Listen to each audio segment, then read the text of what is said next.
pernah nggak ngitung kekuatannya bambu terhadap tekan Mhm. dari ujung ke ujung Mhm. dalam bentuk bambu runcing?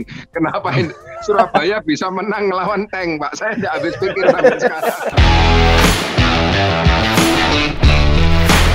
Saya ada pertanyaan, saya salah dulu. Pak Widi, Ya. kenapa kok arsitek-arsitek di Indonesia ini jarang yang mau pakai bambu? Karena sebetulnya kan Indonesia ini banyak sekali arsiteknya. Itu Ya. kita masuk grup IAI aja seabrek gitu. Iya. Coba dibayangkan kalau misalkan semuanya pakai bambu gitu, kayaknya hutan Kalimantan itu sawit kalah, Pak. Sisanya bambu semua kan. Iya. Pernah nggak kepikir kalau misalkan build a movement, arsitek Indonesia spesialis bambu gitu ya, itu digalakkan untuk melawan penanaman kelapa sawit. Kan keren tuh, Pak. Iya. Sebenarnya bisa aja sih, dalam artian gini. Kan kalau ada permintaan, ada yang jualan gitu. Dalam artian ketika itu ada nilai ekonominya, masyarakat akan menanam itu gitu. Tapi sekarang ini kan orang menganggap bahwa bambu tuh nggak ada nilai ekonominya gitu. Mereka nggak mau nanam gitu karena mereka pikir bambu tuh nggak ada gunanya gitu. Dan itu wajar gitu di mana-mana gitu. Karena mereka belum tahu sebenarnya gitu. Nah, jadi peran arsitek, desainer itu adalah memberikan pemahaman yang baru bahwa sebenarnya bambu bisa loh kita buat sesuatu yang unik, yang bagus, yang berguna gitu, dan memiliki nilai estetis, nilai ekonomi juga gitu. Nah, jadi memang saat ini belum banyak sih yang berusaha untuk mempromosikan itu gitu. Ya, contoh kayak restoran Wanaku yang punyanya yang ownernya Pepito. Itu yang desain Bapak, bukan? Oh, bukan itu. Itu kan bambu semua itu, Wanaku itu, Pak. Bambu semua. Keren kan? Nah, makanya kalau misalkan Pak Widi bisa build movement bareng sama Pak Eko Prawoto, build movement untuk arsitek Indonesia in bambu we trust misalkan gitu kan, banyak kan? Jadi terus kemudian ya itu long play game lah ya. Kalau misalkan kita bikin misalkan klien-kliennya dikumpulkan, kemudian arsitek-arsiteknya juga dikumpulkan, bikin kayak perumahan yang khusus bambu, entah itu bambu village, bambu cluster atau apa, itu kan sebetulnya itu akan sangat kayak movement begitu. Orang Indonesia ini kan gampang ikut sebetulnya, ikut-ikutan, terutama yang orang kaya nih, orang-orang yang tajir-tajir konglomerat itu FOMO, fear of missing out, karena mereka itu selalu ingin ikut dan selalu kepingin jadi trendsetter. Itu kan kalau bisa dimanfaatin keren. Dan long termnya bambu akan semakin dicari. Pada akhirnya ya ada demand, akan terjadi supply nantinya. Nah, mungkin bisa dipikirin, Pak. Karena kalau saya lihat Indonesia ini kan memang orang-orangnya artistik, apalagi arsitek-arsiteknya. Pikirannya itu aneh-aneh deh. Istilahnya analogi bangunannya dari apa atau apa ya, itu kalau orang nggak punya art, analoginya nggak pernah jadi itu, Pak. Iya, benar. Ya itu. Jadi dari situ sebetulnya saya bisa melihat bahwa arsitek di Indonesia itu bisa menjadi pelopor untuk membuat sebuah perubahan hidup di Indonesia ini, yang dimana menggunakan kekayaan alamnya Indonesia sendiri, kayak gitu. Nah, siapa tahu nanti Pak Widi bisa bikin pabrik bambu ya toh, terus di IPO kan, saya pasang sahamnya gitu. Masa sahamnya cuma semen gresik gitu aja ya kan susah ini ya kan. Ya IPO kan lumayan. Otomatis kan nanti arsiteknya kan bukan karena klien yang minta, tapi Pak Widi yang sudah siapin, kemudian dijual, orangnya mau baik, enggak mau ya sudah gitu kan.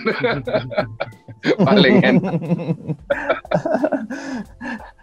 Ya, itu sebenarnya tantangannya memang banyak ya dan panjang. Kalau kita berkaca pada budaya kita sebenarnya. Nah, budaya kita kan sebenarnya bambu itu udah dari zaman nenek moyang kita udah pakai bambu gitu untuk runcing gitu untuk bambu runcing, untuk rumah, untuk perabotan gitu kan. Nah, dan image-nya itu selalu ini rumah orang miskin nih. Ini orang susah pakai bambu. Ngapain sih pakai bambu? Toh juga nanti 2 tahun nanti juga udah ambruk gitu, udah rusak gitu. Kenapa sih pakai bambu, desainnya gitu-gitu aja gitu, tradisional gitu. Nah, jadi image itu yang masih melekat gitu sampai hari ini. Gitu. Nah, di Bali sebenarnya kita punya peluang bagus untuk mempromosikan itu bahwa bambu bisa dibuat bangunan yang mewah, bisa dibuat resort, bisa dibuat restoran, villa yang high end villa gitu. Nah, memang yang lebih bisa menghargai dan memahami bahwa ini material yang sustainable, ini ramah lingkungan nih, ini estetis nih bambu ini, itu baru di Bali dan itu pun ekspat semua bisa dibilang. Okay. Itu yang bisa menghargai orang-orang lokal gitu. Misalnya klien saya yang orang Indonesia itu paling 15%, 20% gitu. Itu pun jarang gitu, spesifik banget gitu kliennya gitu. Dan banyak orang-orang luar gitu yang memang tahu dan menghargai bahwa bambu itu memang punya nilai gitu. Nah, itu sebenarnya yang kita pelan-pelan kita promosiin di Bali gitu. Dan lumayan kembang dengan baik sebenarnya untuk di Bali. Dan Bali sebenarnya punya menjadi contoh sebenarnya untuk desain bambu yang unik gitu. Dan itu negara-negara lain mereka sebenarnya iri sama kita gitu. Karena kita punya bambu, kita punya tenaga kerja yang bagus, karena punya desain yang unik gitu. Dan tapi mereka nggak punya gitu loh. Malaysia, Thailand tuh mereka ada bambu tapi nggak yang spektakuler gitu. Tapi arsitek Indonesia yang Bapak bilang tadi punya nilai seni, punya ini, kita maju dengan bambu sebenarnya. Karena rumput tetangga itu selalu lebih hijau, Pak. Ya. Iya kan? Indonesia kepinginnya ngadopsi desain-desain dari luar, kayak Gokuma lah, iya kan?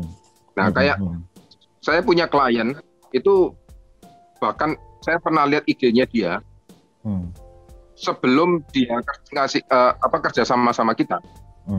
Dia sampai nulis gini di IG-nya. Dia interior designer. Dia nulis forget Kenggokuma. Dia ngomong gitu. Bambu di Indonesia ini bambunya luar biasa banget. Kita enggak pernah kepikir sampai bikin seperti ini. Dia bikin gitu. Dan bahkan ada salah satu mentor saya yang dari Poland. Dia juga ngerangkap arsitek. Dia ada proyek di Maldives. Itu barangnya ngambil dari Indonesia semua, Pak. Karena desainnya bambu semua. Kayak gitu. Sampai aksesorisnya itu ngambil dari Bali. Ya. Kayak gitu. Memang. Van, kayaknya kalau ide ini dibawa ke ownernya Pep itu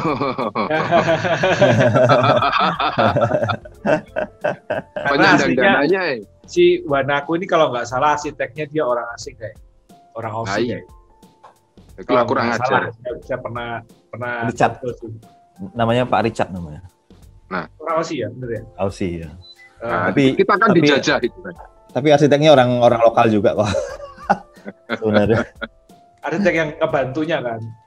Iya. Jadi prinsipal utamanya orang Aussie kan. Iya. Ya. Terus pertanyaan kedua, Pak. Pernah nggak ngitung kekuatannya bambu terhadap tekan dari ujung ke ujung dalam bentuk bambu runcing? Kenapa Surabaya bisa menang melawan tank, Pak? Saya tidak habis pikir sampai sekarang.